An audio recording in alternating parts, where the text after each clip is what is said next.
Dari Pulau Buru kita ke Maluku Tengah. 114 warga Maluku Tengah terpapar COVID-19, terbanyak dari Kecamatan Salahutu. Dinas Kesehatan Kabupaten Maluku Tengah kembali melaporkan perkembangan kasus virus corona. PLT Kepala Dinas Kesehatan Zahlul Iksan menyampaikan ada kasus baru positif corona hingga Minggu, 13 Februari 2022. Dalam pemaparannya, Zahlul Iksan mengatakan bahwa pasien COVID-19 kini bertambah 23 orang, sehingga total pasien positif corona hingga hari ini sebanyak 114 orang.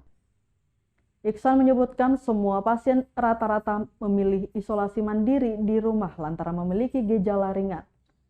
Sementara sebagian lainnya yang mengidap gejala berat saat ini dirawat di RSUD Masohi dan RSUD Haulusi, Kota Ambon.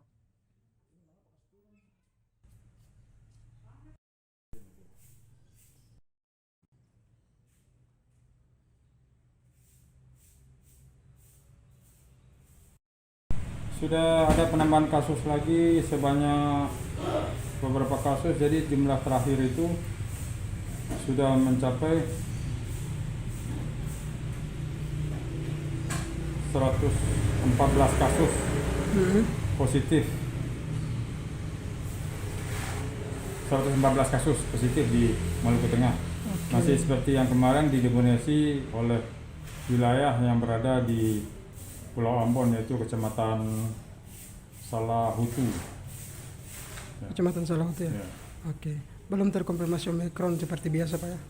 Kami belum dapatkan hasilnya, tapi yang jelas itu hanya positif saja. Kalau konfirmasi Omikron atau bukannya, kami tidak dapat laporannya. Oke, Itu dalam pemeriksaan laboratorium.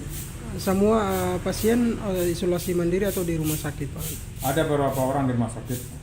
Yang di rumah sakit Masohi itu 9 orang. Itu saja yang kemudian di yang lainnya di luar Ambon? Haulusi itu ya, di luar Haulusi satu orang. Di luar Masohi? Di luar Masohi ya. Oke. Sebagian besar karena gejalanya ringan, diminta untuk melaksanakan isolasi mandiri aja. Di rumah. Di rumah. Terima kasih sudah nonton.